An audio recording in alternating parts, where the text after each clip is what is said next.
And we thought you'd like to hear how desperate the Democrats are, how worried they are, and how they are manipulating or attempting to manipulate the black vote in the New Jersey senatorial election.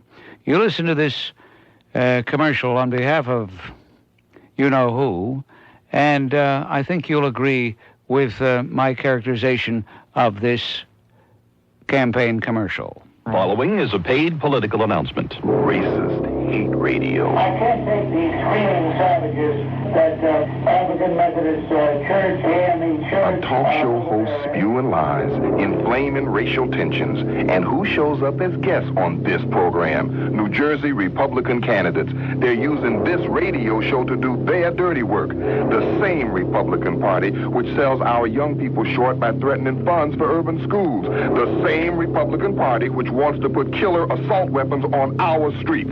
The Republicans think they can get away with it because they're counting on African Americans to stay home on November 8th. The Republicans are counting on us not to vote. Don't let the Republicans get away with it. So when you hear this... I can't take these screaming savages that African... Make sure the Republicans hear you vote. Vote Democratic on November 8th. Say no to hate. Say no to the Republicans. Paid for by the New Jersey Democratic State Committee. There is a sleazy commercial that is the height of desperation. The height of desperation. Now, you may be wondering, why are they making so much of this? Well, they remember what happened last year. They remember why Jim Florio lost the State House. And they also remember the scurrilous charge by Ed Rollins, which, of course, nobody believed, did they? That street money had been paid to black ministers to, quote, suppress the black vote. Remember that? That was just a year ago. Not quite. Almost to the day. And they're very sensitive about all that. Now, of course, Ed Rollins did the right thing. He came out and he said he made it up. He made up the story. There were people who said one of those stories Ed told had to be a lie, either the first time he was lying or the second time he was lying. But it is haunting the campaign right now. Orchestrated? You better believe it. Senator Bill Larkin. Oh, yes, Senator. Senator. Trying to get a hold of you for 2 weeks. I even sent you a fax. This is a member of the New York State Senate. Sorry, but I had to come through New Jersey because I keep dialing the three numbers, Bob, to get to you. The reason I pointed out that you were from New York is the New Jersey people are conspicuous by their absence. Well, I never will, and I am totally disappointed. I'm not disappointed. I'm shocked at their stupidity. Bob Grant tells it like it is. Bob Grant tells the people what the basic issues are and how they should be addressed. And for any politician to walk away from Bob Grant, he really ought to walk away from the ballot box because he doesn't deserve to be there. I consider you a friend of all of us, and I am proud to say that many of my constituents say, boy, I heard you on Bob Grant. I'm glad you listened to Grant. Grant tells it like it is. And, you know, for that schmuck over there in New Jersey, Lautenberg, maybe we ought to have the United States Senate Ethics Committee, after Bob Dole becomes the majority leader, take a look into his shenanigans with Amtrak. I thought we were elected to represent the people, not to preserve our dignity in being reelected. If being reelected means that much to an individual as Lautenberg and anybody else, I think our founding fathers ought to come back on this earth and make us all do one term and go home. I'm proud of you, Bob Grant. I think you are a true person who tells it like it is, not just to curry favor. I've heard you dress down persons of color who thought they were wrong, not hurt them. And when I hear the ADL, I will not contribute again until I hear something from Foxman, because you have been a staunch defender of Jewish and of Israel. And I'm just, I don't want to ramble on anymore, but I am just the likes of these individuals who don't deserve to be called. And then they say in front of their name, honorable. They don't know what the hell the word honorable means. Bob Grant, I salute you, and I'm proud to know you. Thank you, Bill. Thank you so much. That's Senator Bill Larkin. And Isn't it curious that the people who are making contact, I don't want to be unfair to the politicos in New Jersey. Hey, I know what I'm going to do. As a matter of fact, when this whole thing first broke, nobody remembers because there's been so much mayhem since then. But when this thing first broke and Christie stabbed me in the back, walked away from me, and Chuck had not made a comment, said he wanted to, he didn't want to rush to judgment like Christie did, wanted to examine things. I had said, Chuck, don't worry, on your behalf, I denounce me. I'm denounced. And then I even went so far to endorse Lautenberg. Remember that? I mean, hey, nobody would, of course, take it seriously, and the words stick in my throat. But what would Frank do now if I said, ladies and gentlemen, I've had serious reconsideration of the campaign, and after studying the record of the incumbent senator, I've decided to endorse him. What would he say then? What would he say? I've been only kidding in the campaign ads. I was only kidding. What a vile person you are, Frank. One day we will meet in person, and I will look you right in the eye, and I will tell you what a loathsome creature you are. Forget about politics. Forget about whether you're a liberal, whether you're a conservative. As a human being, you're vile. But I want to tell that to you right man to man, face to face. Yes, I want you to say it. I am a very special, unique personality. I am a very special, unique personality. Yes, and you must believe it. And I want feisty Bob Grant back. Well, I want the man who tells it like it is and tells the truth no matter who hurts. I'm telling the truth. People are too stupid to understand it's their fault. Do you know there are real racists that do call you because they're so stupid. They don't understand that when you talk in generalities, and they think you're talking to whatever agenda they have on their mind. You can't help it if you've got everybody listening to you. Okay, Edie. You better not. I want you back. I would never call you. Okay, I would never call you a Fabistina because you're too nice a person. That's sweet of you. But you are. No one. Huh? Takes one to know one. But you are a super kvetch right now. No, I'm not. But it's for a good cause. I want you back. We all do. Okay. Hang in there. All right, sweetheart. Bye now. Bye. Oh, dear me. Right here at WABC. At any rate, hate to disappoint you, but there's no way you can keep me from using this name. By the way, legalized in Cook County Court, Judge Cornelius Harrington presiding in 1952, May 19th, 1952. I went in, and how did I sound in 1952? Like this. Okay, on WABC. Let's swing over to Brooklyn. Say hello to Morris. Hello, Morris. How are you, Mr. Grant? Good Just evening. great, peachy keen. Good. I have two questions and one comment I'd like to make. The first comment is I'm troubled. People in the black community use the lack of jobs as one reason for crimes committed by blacks. So why in God's name would they want to reelect the man who allowed 500,000 jobs to leave this state to be governor again? Well, they're not all that fond of Mario Cuomo. Well, They're not all that fond of Mario Cuomo. As a matter of fact, au contraire.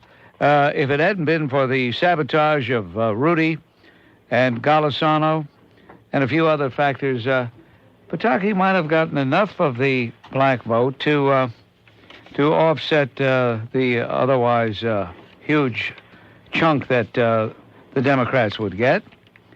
No, it's not really. They're not that fond of him. They have an opportunity to correct things. Of course. To help correct things. My second question is, why doesn't the Pataki camp focus on and exploit the Cuomo extradition of that murderer from Oklahoma? I've been asked this many times, talking about Thomas Grasso. It's a very strong point. I mean, they can really do some harm with that. They just don't. I guess they know what they're doing. I've wondered the same thing. Well, and lastly, as a Jew, I have to say that the ADL to me is a total embarrassment. As far as I'm concerned, they're only a self-perpetuating bunch of do-nothings who publish information that nobody reads and nobody pays any attention to anyway. God bless you. Keep on going, and we're all behind you. Thank you, Morris. Have a good evening. Bye-bye. Bye. And the outpouring of support is, if I'm repetitious, please forgive me. You know, I'll scold people for repeating themselves when they call. Say, okay, all right. We've gone around the mulberry bush before, so I'm being repetitious. But in this case, it's a repetition that I think is certainly needed. And again, I want to thank everybody for their support. When I say support, I mean just moral support. Everybody on from the general manager, vice president of this company, who happens to be a terrific human being, on down to everybody. I had made this suggestion to John Manelli, and he liked the idea. Now, I think we'll do it. In listening to Jay, Lionel, Curtis, Lynn, more than I've listened in the past, I've really been tuned in. See what happens when you don't sleep, you listen to the radio.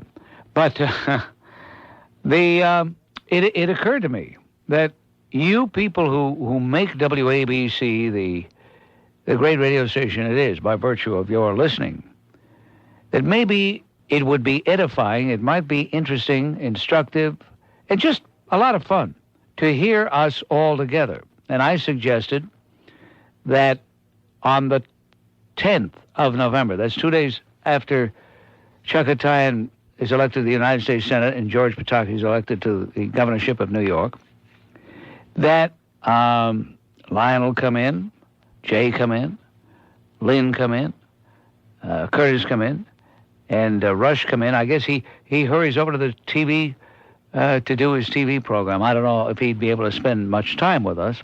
Did I leave any of our regular people out? I don't think so. I got them all. All right. Sit here in this studio and talk about how we feel in the wake of this lynch mob, how we feel about talk radio in general. Ordinarily, I don't like the concept of this show, but every now and then, I think you, the public, and let's face it, the bottom line is we're serving the public, and according to the ratings, the public is pretty happy with the service they're getting. But I know people have told me, whether I'm at the Rio Diner, wherever I go, people say, gee, it'd be interesting if you would do such and such a program. So maybe on the 10th of November. I say maybe because I have no right to assume that everybody's accepted. I think it'd be wonderful. Now, let's see, the seating arrangements. We'll have Lionel right over there, Curtis right next to him. No, we'll have Curtis there. We'll go. Curtis will sit there. Lionel will sit there, and if Rush can make it, we'll have Rush there, and then Lynn and Jay together. As a matter of fact, we would be short one seat, so Jay and Lynn could share that seat together, taking turns, perhaps sitting on each other. I'm getting an obscene gesture from Lynn. I want to share just part of a very brief memorandum. 2 talk hosts from John Manelli. Date, November 15th, 1994. Subject, Bob Grant Roundtable. And by the way, lest you think this was imposed on us from John, it was my idea. I went to John about a week and a half, 2 weeks ago, and I said I thought it would be a very good idea to do this. He agreed. At any rate, here is just a little bit of the memo. On Thursday from 4 to 6 p.m., Bob Grant will be anchoring a special esteemed roundtable. During his program, panelists will include Lionel, Ed Koch, Rush Limbaugh, if he has free time, which is unlikely because of his late afternoon TV taping, Jay Diamond, and Curtis Sliwa. James and or Joel may join the roundtable at around 5:45. Lynn's on vacation. Now, the topics will include the elections, talk radio's role in the elections, and talk radio in general. Ladies and gentlemen, I'm going to ask, there's Curtis Sliwa's here, Lionel is here, and Jay is here. Ed Koch probably will join us a little later, but I'm going to ask the gentlemen who are here a question. And then after they all answer the question, we're just going to have open conversation, nothing structured here. I'm going to start with Lionel, because he's on at 6 o'clock in the morning. We'll take them as their time of day. Lionel, how do you see your role? The whole true 90 years after this country was formed. There were states who didn't understand. That's not the issue. The issue is this. You said, what if it was a swastika? What if it was the hammer and sickle? What if it was a...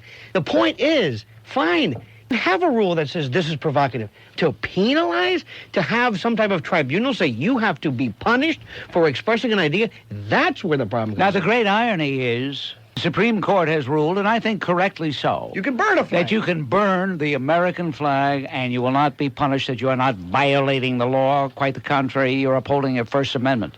And yet we can't show, or some guys can't put up the Confederate flag. I don't know. But I disagree with that. I think that should be a crime, burning the American flag. That's neither here nor there. Yeah. The point is simply this. You have the right to say, I object. I vehemently object. I fought for that flag. My father was killed or whatever. That's fine. But when a government or a quasi-government or when a tribunal censures, penalizes you for a thought, that's another story. When Frank Lautenberg uses his position as United States Senator to put the arm on Amtrak, that is a blatant violation. Now, can people protest outside against Bob Grant? Absolutely. Can they be offended? Absolutely. I'm not talking about people expressing outrage. I'm talking about how they enforce that. Yeah, but there are issue. different gradations. I don't equate the flying of the Confederate flag with Frank Lautenberg using his power within the Senate to suddenly put pressure on an advertiser, in this case, a federal government agency, Amtrak, to withdraw its advertising. I see that as being completely different. Well, I think the latter case is awful. Oh, absolutely. All No right, question. I don't want to spend any more time on the flag, although certainly it's an illustrative point. I must ask this question. It doesn't make any difference that Ed isn't here anymore because I don't think he was affected. Has the attempt to give me the high-tech lynching, has it had a chilling effect on any one of you? Before you answer that, I will tell you that in listening to all three of you, I would say it hasn't had even that much effect on you. Jay, has it had any effect on you? Well, not on me, but I think it has an effect on some people listening in who are like sharks and smell blood. So So it encourages. Have you been more inhibited since they tried to get me? Have you been inhibited? No, I don't think so. Okay. Lionel? Oh, it galvanized me. It was like a flame under me. This is incredible. I mean, this is, and again, this is so awful. I mean, I can't think of another word. This is treachery. This is the whole thing that we do, that everybody does, is just to say things, to express yourself, to use your ideas. And it was so bogus. 24 years, 20-plus years, all of a sudden, it's like Nelson Mandela saying, I think this apartheid is not too good after it's been going on year after year. I mean, it was ridiculous. And what was amazing is still how, no matter how many times we talk about this, the issue always dissolves into, I thought that was racist. I thought that was rude. That's not the issue. They wanted you off the air. They were seeking as hard as they could to get you removed, expurgated, ablated, excised, amended, gone. That's what Jesse Jackson, that was what they were trying to do. Yeah, but don't we all use sort of a 7-second delay in our own mind now? Very much aware that we're being taped, very much aware that things may be taken out of... I know I do. I saw a report issued by FAIR that mostly was directed at Bob, a little bit at Jay, a little bit at myself. I looked at words attributed to me and I said, holy mackerel, if taken out of context, you could get a completely different point of view of what I had just said. Looking at the words in stark contrast to the way I had actually woven it into conversation, it was a bit frightening. And I think subconsciously, I know I am operating on a 7-second delay. That doesn't mean it suddenly stops me, but I'm thinking a little more closely in terms of the words that I'm choosing, understanding that everything's being recorded, everything's being monitored, and everything is being sort of tabulated. I'm just being honest with you. Isn't that sad? You know that word monitored? That, yes. And the that Merrimack is designed to have a chilling effect. I'm sure we've all gotten letters from time to time. We're monitoring you. I hope so. It's called listening. Yeah, Good. right, And right. tell a friend. Right. Lionel, you said it galvanized you, it energized you, and it's obvious that it has. You also have, I say the ability, but it's just a characteristic, which you don't seem to take a lot of this stuff too seriously. You can talk about listening to LIB and laughing. Most people who don't agree with them don't laugh when they listen to it. Oh, that to me is a parody. If I had to conceive of a parody of an extremely outraged, hyper-angry radio station, I couldn't write better than that. I couldn't come up with characters better than that. And I hope nobody affects their ability to broadcast. Many, many hours of hilarity have been provided to me by that station, and I hope nobody ever tries to interfere with them. But isn't it funny how what they say somehow doesn't fall into that monitoring? Yeah, there is a double standard. I was thinking about this too today. Can you imagine if this were hypothetical in heaven, if you will, Martin Luther King Jr., Medgar Evers, little kids who were blown up in churches that were exploded, blacks who have been lynched, slaves, all together en masse, who look to certain black leaders and say, what have you done for us? What have you done in our spirit? How have you taken the baton? What would they say? Well, we tried to boycott Bob Grant. Who was that? Did he burn any, lynch anybody? No. Well, he said something. What else did you do? Well, we walked down the street with a watermelon. Somebody said, well, there you go again. Somebody said, we're talking about really effect. Well, we took some cleaner and symbolically cleaned off a sidewalk. And, Tawana Brawley, we made up something about that. So think about this. In the history of civil rights, what do these leaders today really have to show for their work? How are we better off? How is the world brought together? This is the most divisive thing I've ever seen in my life. Right now, people who've never uttered a racial thing in their life, by virtue of these goings-on, are saying things that are scarier than anything, Bob, you could ever But Lionel, you claim they've never been monitored. Here in this city, we had a black desk at one police plaza under Police Commissioner Ward during Ed Koch's years. The sole job of that police officer was to listen to WLIB, critique it, tape it, and send up a report to the commissioner each and every day. Therein lies the danger that if it happens to one, it will happen to all. But Curtis, isn't that because they were having people like Sonny Carson, people like that, who were actually encouraging demonstrations and confrontations? Inciting a riot is not protected speech. Oh, there's no question. But the point being is they have been monitored also. Let us not act as if we are the only ones. There are many people being monitored out there. If we're trying to monitor radio stations to try to remove racist, anti-Semitic hate speech, why has this station somehow been left out? Could it be because the people who are monitoring you happen to be shareholders of that? Perhaps. Coincidence? We'll take another time out, then we'll continue on WABC. Here's Joe Nolan. 3 colleagues, 3 friends, 3 people I'm proud to call my co-workers. What type of call, or if you want to even name a caller, annoys you the most? What type of person would you...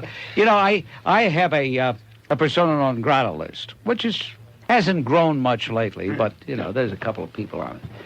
Is there anybody you'd like to make persona non grata, either by virtue of a person's name or the style? Is there any type of call that really makes the hairs on the back of your neck stand up? Well, I think... I know in your case it's all the callers. I love people. I love humanity. Oh, really? You love... Sure, I learned from you, don't you remember? You taught me to love people. Yeah. Mm-hmm. Yeah. All right. No, but sometimes if somebody engages me in an aspect of politics or history or culture, and I start to answer and make an answer, and they don't like the answer, well, then they'll shout over me. One of the techniques is a driven quality in somebody that comes through the phone, and almost you can feel strangle you right through the microphone. If somebody is driven, refuses to listen. Sometimes somebody will ask me a question, I'll answer the question contrary to the person envisioned that I would answer it, and then the person will not concede that I made my point, but change the subject. Do you try to inflict your views on your caller? No, but I'll thrust and parry is always a lot of fun. No, okay, it might be fun. Have you noticed that there are some callers who want to inflict their views on you? Right. So what my answer is, I've done that. And what happens after 3 or 4 minutes of that, it becomes burdensome. And what I do is normally I take a breath and say, you know something, you're right. You win. I change totally. You talked me into it. Have a good night. I surrender. You can always tell a bad caller who, for example, let's say Jay is calling you, Bob. You say, all right, let's go to Jay in Manhattan. He says, Jay. Anybody who says their own name right off the bat, it's a sign that the call's going nowhere. As long as I'm interested, if I'm happy, the call's good. If I'm bored, that means I'm not going to sound interested. So and I'll tell you what, I love a call that says, I agree with you 100%. I love that. I can't help it. I hate the idea that, no, I want to talk to people who disagree with me. Well, sometimes there's nothing better than somebody who says, Bob, you are 100% correct. Yeah, but I think from the talk listener's point of view, because again, I'm not a professional broadcaster, in the years, listening you're to getting paid for what you do here, True, right? true. You're a professional. All right, but Bob, listening to you over the years, and the other greats in this industry who paved the way for Lionel and Jay Diamond and myself, I mean, we're the new kids on the block. You guys were the pros. You had to take all the criticism, the heat. You had to bulldoze your way and create this top format. I always loved the adversarial calls, the calls that would take you on, the calls that would chew your shorts, the calls that would go at you hook, line, and sinker. It's as a listener. Right, but now, as a talk show host, because I love to engage people in the streets, mano a mano, I enjoy that. As long as they keep it within the realms of decency, they don't revert to profanity, and they go at you with facts. I love that jousting because it stimulates me as an individual, and I think it makes for great broadcasting. Prior to your arrival here, prior to this attempt to lynch me, going back to the summer, Congressman from the 9th Congressional District in the state of New Jersey by the name of Robert Torricelli had said that Rush Limbaugh and Bob Grant were enemies. These are his words, not mine. Were enemies of democracy. Can you believe that he was that we were enemies of democracy? Enemies of Cuban democracy. And that he thought it was high time we had been curtailed, and he wanted a return to the fairness doctrine. I don't know if you had experience working when we had a fairness doctrine, but that, you used a phrase about vanilla radio. You want to bring back vanilla radio? You want to really kill the essence of talk radio, not just WABC, but all over? Bring back the fairness doctrine. But I listened to you when there was the fairness doctrine. I think it was, when did it start? Didn't the Kennedy administration have a lot to at some particular point? It didn't seem to stultify you. You were pretty feisty right from the beginning. Well, yes, I was, but advocacy... You couldn't do the advocacy that you can now. You couldn't endorse a candidate. Well, no. Barry Gray used to surprise me because he'd say, today I voted for Adam Walensky for Attorney General. I voted for Nelson Rockefeller for... you do the imitation better than I. Lloyd. Yeah. But I was surprised because when I was on the air in Los Angeles, we didn't endorse candidates. People would call and say, I figured it out. You're really for Tom Kuchel. I figured it out. The next person would say, no, you're not. You're for this. But now it's all right out there in the open. And I think it's more honest now. Now, as an example, let me ask you, Bob. Let's say in 3 or 4 hours of programming, a group of people or an individual, a high-profile individual, felt very offended by what either you said, I said, Lionel said, Jay Diamond said. Might it not be good that there be a small segment of the program somewhere there where there's a face-off? You give that person or that group an opportunity to go at you, maybe for a good 10 or 15 minutes, not dominate the whole discussion, and get off their chest in whatever manner, shape, or form they felt. Everybody? No, not everybody. I mean, you have voluntarily. it each day like a lottery, one time on the show where that one group or that one event, like for instance, a Jesse Jackson or an Al, or someone who felt. I think it would make for great radio. The people you mentioned don't want to talk. No, but they don't want dialogue. They want to destroy. They want to silence. Understood. They don't want dialogue. But if you picked the wrong people. No, but if you made the opportunity available, the opportunity is available. All you have to do is pick up the phone and call the number. Anytime the government says anything, Curtis, anytime the government, except for basic rules about transmitter frequencies and using the right call, aside from that, anytime the government gets the chance to affect content, other than the rules of cursing and toilet radio, whatever you refer to, that's the most dangerous thing you can even imagine. All right, but let me give you an example. Since I represent a high-profile group that at times has been under attack. Let's say I'm in Denver, Colorado, and a top radio broadcaster there who has influence on the way the public might accept a new idea, every day is bashing me, vilifying me, and won't give me an opportunity to come on his program, because nowadays many talk show hosts don't have guests. Bob, you have guests. Jay has guests. Lionel has guests. I have guests. But there are some talk show hosts, forget it. It'll be a dark day in hell. Ed Koch said, I don't have guests. What are you to do if, let's say, an Ed Koch every day is hitting you and knocking you on your keister, and now you don't have an opportunity to get your message out to the public? A good question. Shouldn't there be a small window of opportunity for me, the little guy, to say, hey, wait a second. give me at least 5 minutes of an opportunity to explain to the public where you're wrong. What do you think? Koch. What do you think, Bob? You think you... Well, I think that most stations are cooperative that way. I know our program director, if he gets a letter from somebody who feels they have a beef and they want to be heard, John gives them an entree. So I think it's just up to the person asking. But you don't understand the ramifications of the fairness doctrine. Yep. Is that you have to give equal time in kind. Oh, that's understood. Lionel's on from 6 to 10 every morning, key morning drive time. How do you duplicate his time? No, I wouldn't throw the baby out with the bathwater. I'd say a small window of opportunity. It's What not... if I called up Jerry Falwell and said, by the way, I Curtis, wait a represent minute. lesbians on motorcycles, and we'd like a bit of your time, sir. Now, is that going to... does this apply across the board? I think Pat Robertson? it would make for good broadcasting. I'd love to hear Jerry Falwell face off with the dykes on bikes. I'd love to hear it. If it was governmentally mandated, it would be a disaster. Curtis, I think that you will concede that there are ways you can get in front of a camera. You're pretty good at that. Yeah, but not And anybody- everyone has that talent. No, all right. But and the other thing is newspapers have traditionally carried. I mean, Hearst had his newspapers and went after people rigorously. Would you fellows object if we were joined by the pick and pack of WABC Radio, the Laurel and Hardy, the Abbott and Costello? We got two guys that are on the weekends. They're the Sacco and Vanzetti, the Sacco Scylla and and Charybdis. That's right. I mean, really, it's incredible. I'm almost ashamed. Doesn't Joel Santisteban sound like a decongestant? Doesn't that sound like something you take? Take Joel Take Santisteban. Anyway, James 9 and out of 10 Joel doctors are going to join us. And if you haven't heard them, well, you don't know what you're missing. But we'll introduce them in just a moment. But right now... And now... Being joined, Jay, Lionel, and Curtis, by these two gentlemen here. we came to break the party, yeah. That's Joel, That's and he's... I would ask you how you're doing. Well, I tell you, with the guys I'm working with, I'm doing fine. Okay. I'm doing fine. Thanks to all you guys have been very supportive. Tell us the times that you're on... Saturday WABC. from 7 to 9 and Sunday from 9 to until midnight. Now, there was an article in one of the publications about some guys who are imitators. You guys have arrived because you've got imitators already. They call them the James and Joel of KMPC Radio in Los Angeles. Are you aware of that? No. Manelli didn't want to tell you, right? He's afraid it'll go to your head. You see? Well, it did already. It did. Wow, really? The James... okay. Yeah, Okay, the James good. and Joel.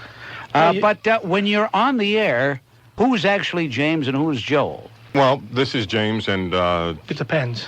I'm Joel. No. Now, do you fellows consciously or unconsciously agree with each other all the time? Don't agree? What? Tell us about yourselves. well, Joel rarely agrees with me on anything because to do that he would have to think a little bit, and it would be very difficult. You see? Already. And so that's the way it usually works. yeah. No, we agree on some things, not many. He's we more agree liberal on than I most am. things. And you take phone, A lot of phone calls, and I run my mouth a lot. I thought he did. No. See, I have to fight blathers. for my mic time. You know what I said about Joel was I said, you want to listen to James and Joel? Well, Joel is always getting interrupted by himself. And that is an accurate description, too. No, but Bob, Hey, I represent epic the working features adorn the James and Joel show. Why they have in the news? Who are those famous correspondents? Oh, yeah, Koki Koki Duhaime, and Buster T. Hyman. Buster T. Hyman, yeah. On in the news. Cutie Coric. But although you kid around and have a lot of fun, you address serious Pretty straight. subjects. Yes, Oh, yeah. indeed. James, I've known you ever since I started here at WABC over 10 years ago. This station has grown phenomenally in that time. And the whole format of talk radio has grown phenomenally. Does it surprise you? Not at all. And one of the reasons I think that, in fact, Bob, this afternoon I was just looking at at a wire copy, indicating that many of the large newspapers, including the New York Times, Wall Street Journal, I believe the Chicago Tribune, all have lost circulation. What you see going on is the growth of talk radio. At the same time, many of the newspapers that we would consider to be the Washington Post is in that too. Some of the more liberal newspapers, excluding the editorial pages of the Wall Street Journal, are taking a hit and declining. And I think the two things are very interrelated. The growth, of course, look at what happens with the election. You find talk radio is now becoming a alternative source of information. A lot of the information you do not get on the television or in the newspapers, you will find on talk radio, or maybe in an extended news show like where you have McNeil Lair. For instance, Newt Gingrich the other night. This was his first major speech after the election. I watched CBS. What you saw was a little 2-minute clip, and basically it was a slam. Newt Gingrich, yada, yada, yada, nothing. And the kids are going to all be in orphanages if this passes. Where you had to go for the information was on talk radio. That people are actually telling you what he said in the speech, what the significance of it is. In our case, we played the entire speech. Well, we edited maybe about 10 minutes out of it. But for the most part, we took the time to play the entire speech so people could hear it. That is some of the reasoning that talk radio is continuing to mushroom. It's becoming the alternative for hard information, and it does not have, it does have a bias. Yes, indeed, it is conservative. But where else are you going to find that? Where are you going to find the conservative viewpoint but on radio? Will you find it in the dominant media press? Journal? No, you will not find it there. Will you find it on any of the 4 networks? Absolutely not. So where is it? It's on radio, and that's why it's growing. America is a conservative country, at least our lifestyles are, and that goes beyond race, that goes beyond gender. It is. Most of us live our lives as conservatives. We care about our families, we believe in the work ethic, most of us.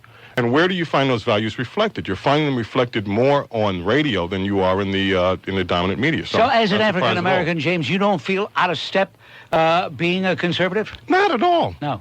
No. And I think if why you... should he? I think... let's get to the point. Let's look at the elections. We haven't even talked about the elections here, Bob. Let's just say let's look at what these people are saying. I made the analogy to you off the air. Well, only 12 to 13% of the total black vote went Republican. Now, sure, right. Congressman Watt won out in Oklahoma, but... Pete Wilson, 21%. 21%. It went up to 21. Right. Well, I'm glad to hear that. But 24 other candidates were defeated. Mm-hmm. J.C. Watt won because he... Gary Franks won re-election in a mostly white district up in Connecticut, too. But what I mean by that is, look, African Americans, black, whatever you want to call it this week, is... sorry, but it's true. We are conservative people. This is, for the most part, and I know I'm painting with a very broad brush, and that can be extremely dangerous, but if you look at the way people live their lives, I'm not talking about how they vote in the booth necessarily. There is this affinity to the Democrat Party, and gladly that is starting to chip away. I think you find more and more discontent with the Democrat Party, especially as you see this heightened dependency on government that has been the hallmark of the Great Society. As more and more people become aware of the destructive nature of that, they are questioning. They are questioning the so-called leaders that gave them this, and they are questioning Democrats in general. A lot of people stayed home. That's why this scorched earth election happened for the Democrats. Not one Republican incumbent in the House or the Senate lost their seats. All right, Who were the losers? I really hate to interrupt this. This is great, but I want to thank all of you for spending these couple of hours. I want to thank Jay Diamond. I want to thank Curtis Sliwa. I want to thank Ed Koch. I want to thank Lionel. And I want to thank James and Joel for coming in and joining us.